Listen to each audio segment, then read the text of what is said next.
Шановне господарство, вітаю! Сьогодні хочу вас познайомити з одним чоловіком, з яким я познайомився пару днів тому, 25 травня, у славним, пенькним, пригожим городі Уроцлав. У шелтері Уроцлав-Сіті ми з ним пересеклися, і я взяв у його маленьке інтерв'ю.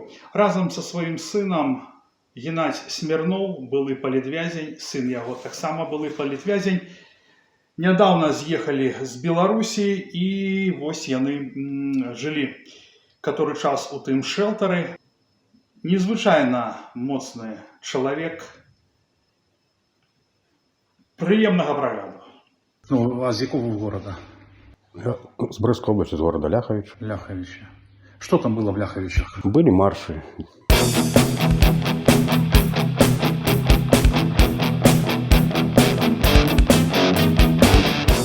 Мы делали все, чтобы навредить властям.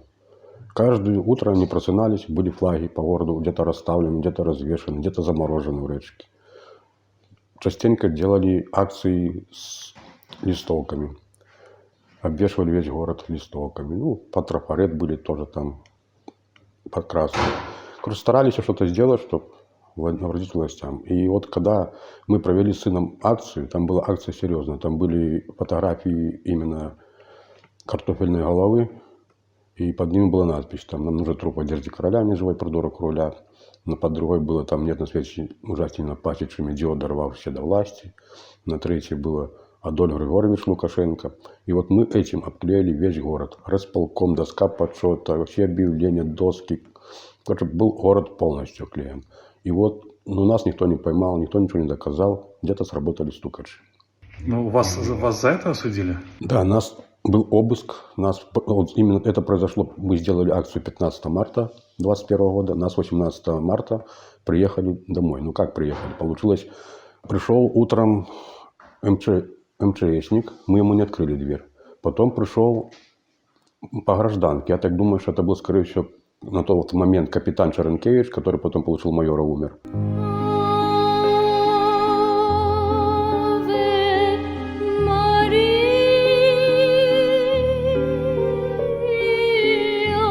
И мы тоже ему не открыли.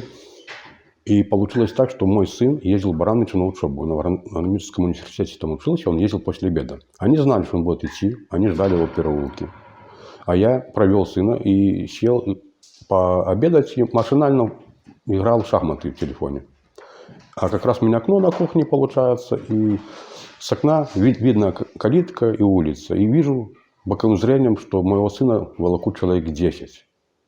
Я быстро выключаю телефон, прячу в надежное место, но звук не выключил. Если бы кто-нибудь во время обыска, что проходил 3,5 часа, позвонил, то я бы воспалился. Там у меня подписки были все, на все что угодно.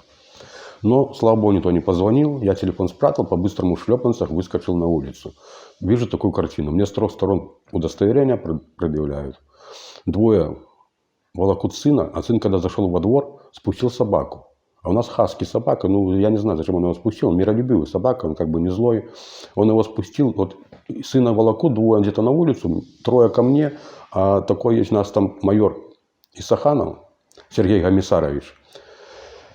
Участковым был, сейчас при штабе где тоже сидит. Он растет кобуру, хочет стрелять в собаку. Я среагировал как бы на эту, сразу побежал, поднял собаку на руки, собака не легенькая, килограмм 25-30. Занес, привязал собаку, чтобы не пристрелили. Потом говорю, что будет с сыном. Говорят, сын посидит в машине, ничего страшного. Мне предъявляют бумаги на обыск. И проходим мы на обыск в дом. Обыск проходил где-то 3,5 часа. Проверяли все, что можно. Короче, нашли... У меня была бумажка, там, где я в Ютубе выступал, текст этого, что я выступал в Ютубе. Там тоже я наговорил много, там и лукашизм, там и, как бы было. И на другой стороне я там сочинил стишок. Именно про выборы, у меня просто запомнилось, как мы шли по Минску, я был там пару раз на маршах, и вот как этот ОМОН, как этот Тихорый написал: «Дорогие белорусы, мы сегодня вдоль дорог шагаем грустно, так как впереди ОМОН, но придет и наше время, свергнем лукашизм с земли, станем с флагом бел-червоно-белым, в стране для жизни, милые мои». Вот это стихотворение приложили к делу, честную газету нашли, приложили к делу, и у куртки у меня было около 30 листовок. Прям вот они у меня в куртке лежали, у них нашли. приложили тоже к делу. Но сумку, где было у меня все, там бы я точно по терроризму поехал, если бы нашли. У меня ну, на веранде было спрятано, не нашли. Хотя обыск был тщательно проведен. Они капель, печи даже снимали вверху под юшкой. Вас за это арестовали? Вы за это? Нас за это потом посадили на 3 суток и возбудили уголовное дело. После 3 суток мы отсидели в соседних камерах с сыном, и нас выпустили под подписку. Мы под подпиской были до августа месяца. Это был март. 21-го? Да. А 3 августа я решил поднять людям дух как бы. И мы там с товарищем вышли, одели флаги и вышли в город под райисполком. В 21-м году? Да. Там, короче, получилось мини-марш, но машины ехали, сигналили. Мы посидели в городе минут 15, машины ехали, сигналили. Было красиво. Вчетвером меня скрутили. Там было 3 майора и прапорщик. И дали мне за это было неповиновение, я как бы с ними не отбивался, ничего, мне дали 15 суток. Ну, максимум, что могли дать, тогда за неповиновение. На 3 сутки мне подсадили провокатора. Я как раз тогда бросал курить. Я курил 30 лет до этого, а тогда на тот момент я не курил 20 дней. Они это знали, они мне подсадили провокатора, и он начал мне каждый час: Гена, давай покурим, на подкури, давай закурим. Они думали, я просто не выдержу, там удару его. И вот уголовная статья какая-нибудь 147-я. Но я выдержал, там потом еще на дней 7-8 мне отключали воду холодную. Но на 13-й сутки мне сфабриковали дело, на шлеме делали царапину, мятину, ну, на милицейском шлеме. И кусок записи с регистратора убрали, видно, где-то там под эту марку. И возбудили мне еще 2-ю статью, 363-ю, сопротивление с применением насилия. И у меня получилось 2 статьи. 368-я, оскорбление картофельной головы, и 363-я, сопротивление с применением насилия. Было 2 суда. Весной этого года в разных точках города Ляховичи они расклеили листовки с оскорблениями в адрес главы государства. Я защищал себя, сына сам, как бы я там доказал, что... Ну, я его там, короче, доказал так, что он начал заикаться, если бы нормальный, справедливый был бы суд, то он бы нас просто бы оправдал с 1-го суда. Но тут же было все заказано, все понятно. Они доказать ничего не могли, экспертизу все показали нам все по нулям. Когда пришло время отвечать перед судом, и отец, и сын свою вину по всем эпизодам категорически отрицали. Но доказать ее не составило труда. Вот они сфабриковали это дело, и там буквально 27 октября у нас был приговор. И назначил старшему наказание за совершенное преступление по совокупности преступлений в виде лишения свободы сроком на 2 года 6 месяцев с отбыванием наказания в исправительной колонии в условиях усиленного режима. Другому обвиняемому назначено наказание в виде ограничения свободы сроком на 2 года с направлением в исправительное учреждение открытого типа. Тишина в зале после приговора. Я так тишею, громче, сижу, хлопаю, говорю, я больше, говорю, в театр не пойду. Ну, такой, говорю, постановы я больше не вижу. Ну, заказ полнейший, все же видно. И все. Потом Баранович написал апелляционную жалобу, думал, сын доучится. Ему оставалось доучиться полгода буквально. Высшее образование получить. Так бы не писал. Но все быстро произошло. Где-то 4 месяца только от силы я побыл на тюрьме, и потом на зону меня этапировали. Скажите, будь ласка, про умови утримання у ІЧУ. Без матрасу, без ничего. Ночью будет, свет постоянно горит. Но было легче, чем после отсидки моей. После отсидки еще жестче стало. Які були утримання у СІЗА? Да, я был в Барановичах. Ну, часто меняли камеры. Но, вот, допустим, медицинская помощь мне нужна была. Я обратился за медицинской помощью. Пришел врач и сказал, как вы могли побеспокоить меня в выходной день. И после этого меня начали рапорты составлять. Составили 5 рапортов. И я объявил сухую голодовку. И шел в камере, отсидел 3 суток на сухой голодовке. Потом меня посадили в карцер на 7 суток на новый корпус. На новом корпусе, в первом карцере я был в Барановичах. Я еще 2 суток на сухой голодовке. Отказывался, соответственно, от уборок, там, от всего. Это уже 5 суток. Им показалось это мало, они меня посадили на старый корпус, куда зимой морозы никого не садили, там никого не было. Но там просто была жуть. Там заходишь в камеру, бетонный колодец, 1,80 м на 3 метра. Высота где-то 5 метров. Старые те екатериновские, наверное, конюшни, так понимаю. Вверху окошко такое полукруглое. Бетон, шуба. Плитки нету. В углу прибиральня, там даже не обгорожено ничем. Над ней наполовину закрыты нары откидные, которые доски даже разные по длине. Вода, выходит такая вот как бы полукругом труба. И вот там вода. Воду надо просить продольно, чтобы он тебе включил воду. Сам воду не включишь. 2 тумбы, одна меньше, другая больше. Это вот как стул и стол. И опора на нару, когда откидывается. Все. Пол блестит как зеркало. Люди до такой степени бетон отшлифовали на уборках. Холодина сумасшедшая, батарею в стене она не греет. 25 мороза было тогда, декабрь был месяц на улице. За поворотом двери, которые открывались практически постоянно сквозняки. И я там еще сутки выдержал сухой голодовки. 6 суток выдержал сухой голодовки. В таком морозе, да? Да. Ну, ходил много, грелся, потом, пока мог ходить, потому что потом уже под конец я еле передвигался. Там же можна було закашаніти. Можно было. А ви пам'ятаєте, хто, як прозвище начальника турми? Хитрик. Хитрик, да? Хитрик. Після того, як ви вийшли з цієї морозилки, як ви себе відчували? Ну, я там, во-первых, что мне же добавили 3 суток потом. Тобто ви в цій льодовні скільки були? Ну, я там был 5 суток. Я там вышел с голодовки, я там еле вышел. Я 2 суток не мог запустить желудок. Но я там вышел на этом положниковой на еде, на этих кашах. Хлеб не ел, потому что там хлеб плохой вообще в Барановичах. А скажіть, Кириласка, що там було з товаркою? Ну, когда я был у камеры, то от родных передавали передачи, и отовариваться можно было. А у самого на сумке были продукты. Там, я думаю, сейчас крысы пойдут, там же крыс на старом корпусе полно. Но, слава богу, обошлось. Я вышел 10 декабря 2021 года с этого карцера. 14 декабря пришла ответ на апелляционную жалобу, что отказали нам как бы. И 17-е, что приехали ко мне на короткое свидание сын с мамой. Сын тогда был под подпиской дома еще. А 22 декабря по 24 у меня был этап. Сначала через Гродно, потом через Могилев на Шкло. Що було на етапі? Як вас етапірували? Этапировали меня в наручниках. Барановича сначала продержали по транзитных камерах с людьми где-то полсуток. Вывели меня где-то перед обедом, а увезли где-то вечером около 12 часов. Было несколько шмонов полных. Других не шмонали, там, которые ехали со мной. Ну, а как политические, то там шмоны и все это самое в наручниках постоянно. И потом поехали на Гродно, повезли. Привезли на Гродно где-то 5 утра. Полностью тоже шмон, забрали все вещи. Тот паёк, который нас тут кидали, все забрали. Посадили в обезьянник. И там я просидел до 5 вечера голодный. Потом 5 вечера меня обратно посадили. И уже получилось, мы ехали. На весь вагон было человек 5-6 до Лиды.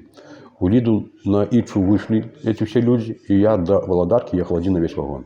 Тобто вас везли з Барановичей на Гродно, потім Да. на Менськ, а потім уже на Шкло. Потом на Оршу мы приехали, потом на Могилев мы приехали утром, на следующий день на Могилев. В Могилеве опять целый день просидели, но там я уже был не один, там было у человека 139-я, часть 2, 10 лет, там непредумышленное, я так понимаю, убийство было. Вот с ним мы сидели. Там мы поделили продукты, какие были, поели с ним, дали какого-то супа, правда, нам там обед, воды дали кипятка, мы там уже попили, кофе сделали, потому что было с собой кофе. И уже потом вечером мы только приехали на Шкло 24 декабря. Где-то 2,5 суток я был по транзитках, по этапах, по этим. Все время в наручниках. Это вас привезли на Шкло, так? Это там, где забили Ашурка. Як там у вас было, як там у вас склалося? Сразу же попали в карантин. Первый день меня сразу сотрудники заметили нарушение. То, что я не побритый, хотя там я был побритый. И как бы плохо заслал нары. И на наказание. Я тогда им сразу сказал, мне, говорю, можете не пугать, мне было без разницы, говорю, даже ваша крытая, говорю, если надо будет, я уеду на крытую. Это завхоз все рассказал начальнику. Потом, когда на распределение в отряды он распределял, там же по одному все заходим к начальнику, он распределяет куда кого. Он мне сам сказал, говорит, тут нас можно жить, зачем тебе та крытая? И распределили меня тогда в 11-й отряд на Шклове, попало на деревообрабатывающий цех на ДОЦ, на котором за полгода я поменял практически все станки. Чем лучше работаешь, тем тебя быстрее куда-то выкидают на новое место. Слухайте, мне ось цікаво, ви кажете, що ви сразу пошли на конфликт?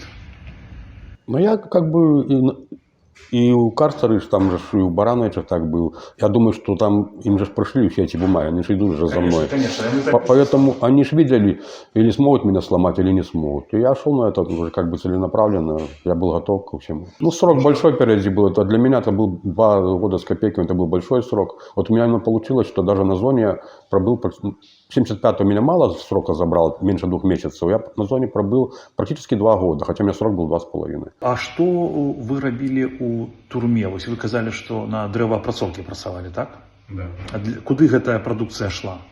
Ну, продукция шла, так, я думаю, что помогают России, помогали к войне, потому что шли и ящики для этого, для градов, для мин. А адкуль вы ведаеце, што гэта менавіта награды, там, откуда у вас такая інфа? Ну, длинные ящики. Я когда-то что раз служил в армии, я ж видел, как эти грады стреляют, я видел, какие эти снаряды. Ну, видно, там даже думать нечем. Ну. А у вас якія там яшчэ былі вытворчасці? Только дрэваапрацоўка, швейка была? Там было 4-этажное здание, там была швейка, обувка, там был НКТ, низкоквалифицированный труд, где привозили постоянно медь, алюминий, и там люди это самое зачищали это все. А потом меня перевели на котельную, там же тоже вот это вот, где вот ДОЦ, деревообрабатывающий цех, там котельную отапливаем. Котельная – это файная рэч, не? Ну, я работал на улице в любую погоду, на дереводробилке. Да. А это там надо как минимум прицепа 1,5-2 за день перекидать так обрезков, чтобы норму выполнить. Одно, что, конечно, был плюс большой, что я был котельной, что там был насчет того, чтобы помыться, там постираться, посушиться. Вот это было, в этом плане было хорошо. Вас били там? Некий гвалт у дачыненні вас, физичные, психологичные? Когда еще второй раз я сел на ШИЗО, первый раз это у меня было 3 суток, там было немного, как бы, но прошло легко. Это было сразу после начала войны. Второй раз, это было в мае, на 10 суток меня посадили. И тогда я пошел в отказ от докладов, от уборок, от всего, объявил сухую голодовку. И когда приходили на доклад, первый раз пришел начальник зоны, и пришел ДПНК, и 2 контролера. Доклад робишь, и причем доклад, ну, стоишь лицом к стене на растяжке. Тебя обыскали, отворачиваешься и начинаешь делать доклад, там, как бы, здравствуйте, гражданин начальник, я такой-то, такой-то. Я так не делаю. Я отворачивался, говорил, незаконно осужден Смирнов Геннадий Михайлович. Меня начальник лично по ногам на растяжке, ну, отворачиваюсь к стенке и начинает избивать. Это было, проходило 3 раза. И чем потом отворачиваюсь, докладываю опять по-новому. Я 2 раз отворачиваюсь, еще громче ему доклад, то же самое незаконно осужден, 3-й раз еще громче. Ноги тогда мне он 3 раза отбивал, потом получилось так, что он дал своим сотрудникам приказ к этому осужденному применить все возможные спецсредства и физическую силу. Но я тогда был готов на все. На завтра повторилось все тоже, только уже с его первым замом. Он тоже 3 раза меня отворачивал на растяжку и отбивал ноги, я доказывал, что они законно осуждены. Потом я еще несколько разов был в ШИЗО, всего у меня было ШИЗО 65 суток.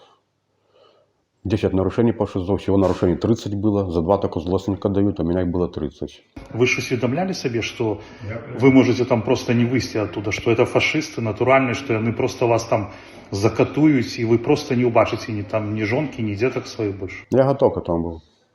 На войне как на войне. Ну, ясно. Мне просто, я, наприклад... Это не бравада, это серьезно, я был готов. Ні, так я ж нічого не кажу. Коли ви так себе поводили, там, ви обрали такий шлях, то, звісно, це не бравада. Як вогуле вам цей термін дався? 2 роки? Ну, тяжело дался. Я сейчас там.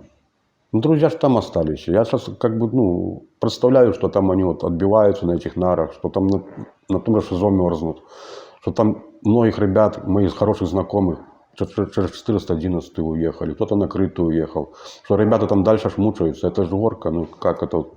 А тое, что вас били по ногам, это як-то отгукнулося зараз? Да, я уже бегать не могу, при отступлении меня же то колено болит, болтается, левое чуть лучше, правое... А скажите, ось звычайныя гэтыя папкары, ну такие не офицеры, яны вас, ну, гвалтили в плане сбивали? Нет, эти нет, но я на что-то их скажу так. Там есть такие, которые как бы ненавидят нас. Они это показывали прямо, что они нас ненавидят, все.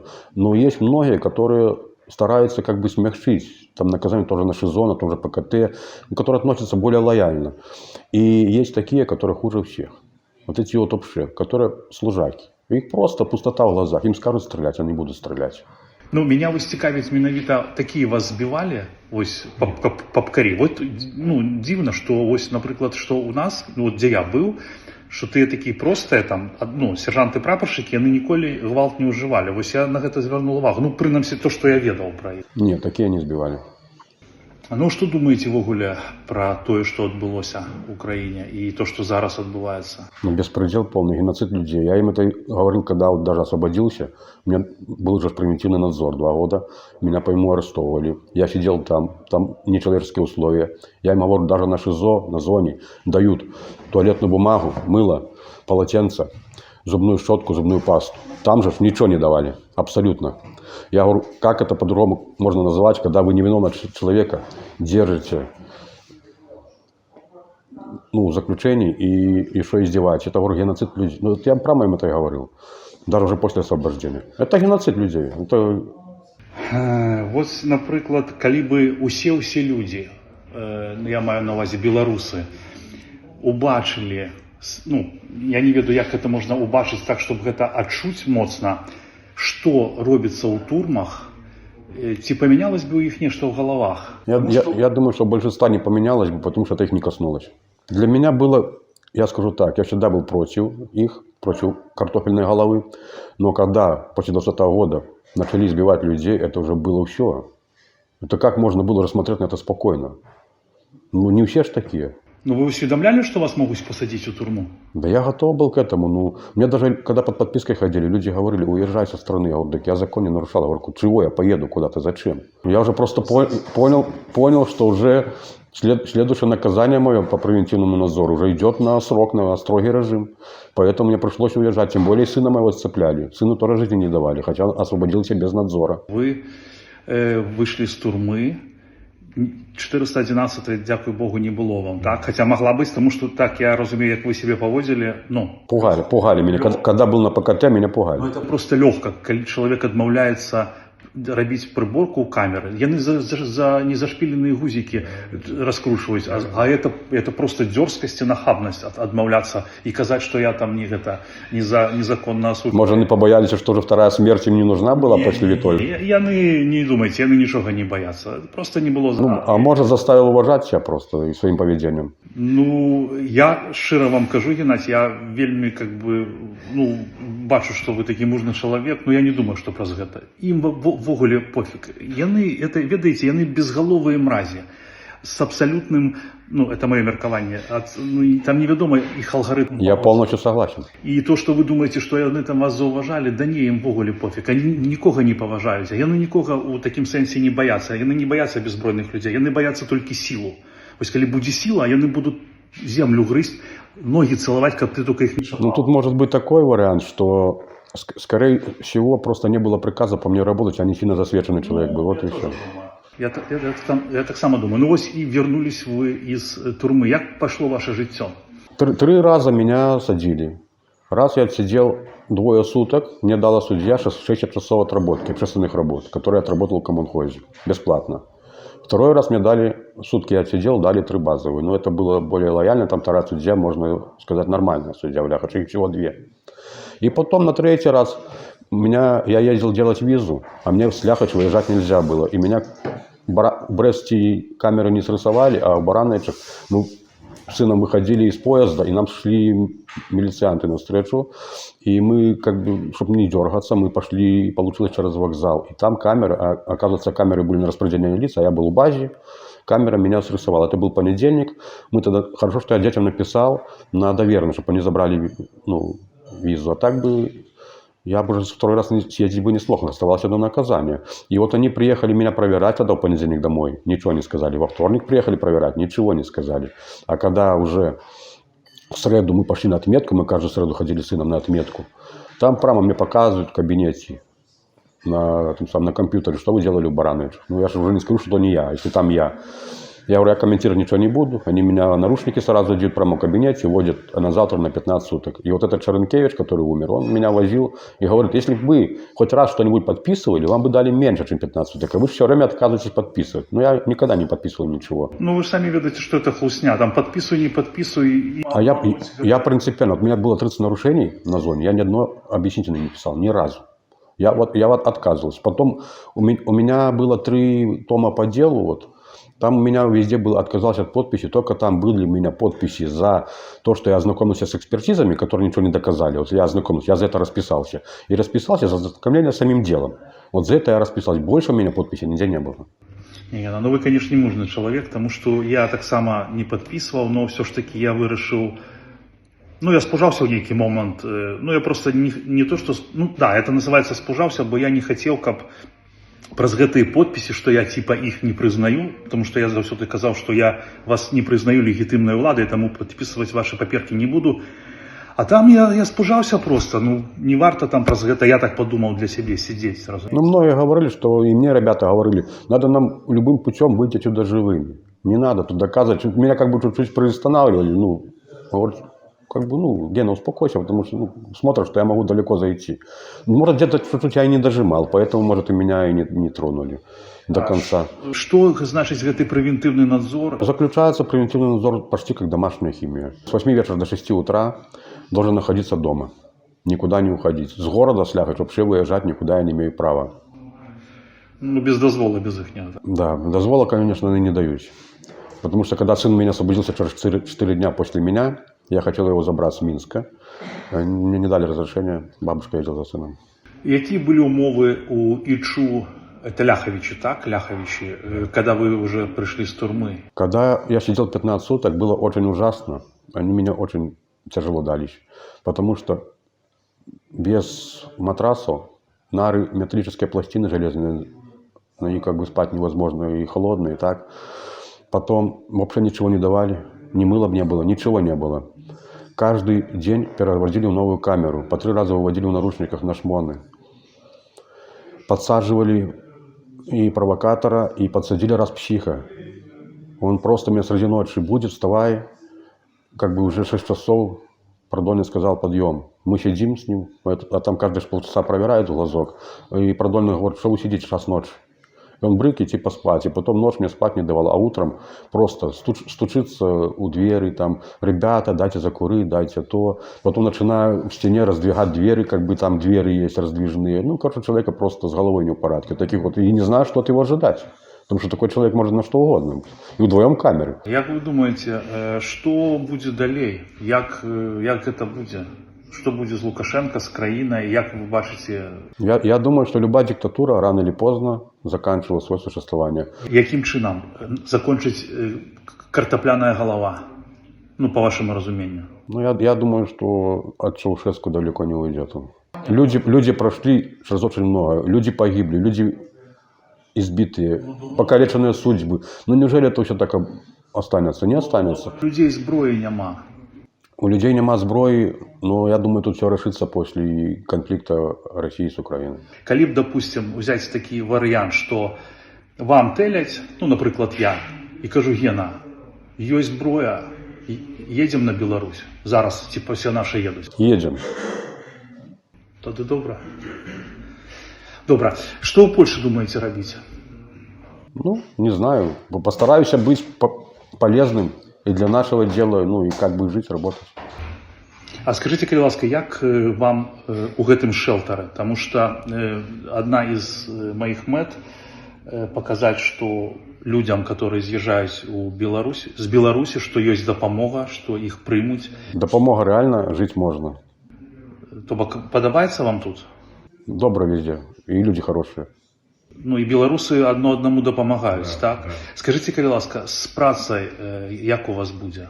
Вот мы сейчас с сыном устроились на завод. У нас рабочий день с 6 до 2. З 6 утра до 2 дня, да? Цікаво тоді, колькі зарплата? Пока не знаю.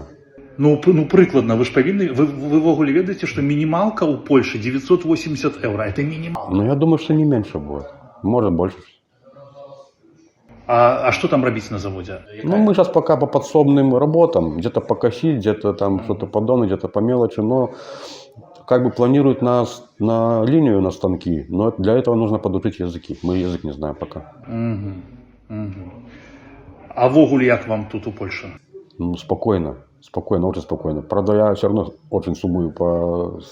Конечно, слухайте, мы с вами амаль одногодки, и я вам скажу, что я б лепше жил бы у Беларуси, нехай не так, як тут, потому что все ж таки своя земля там.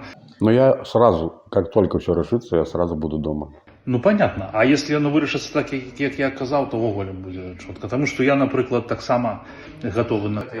Я готов ради своих детей, ради своих родных, ради будущих даже внуков. Я готов, чтобы они жили не так, как мы жили.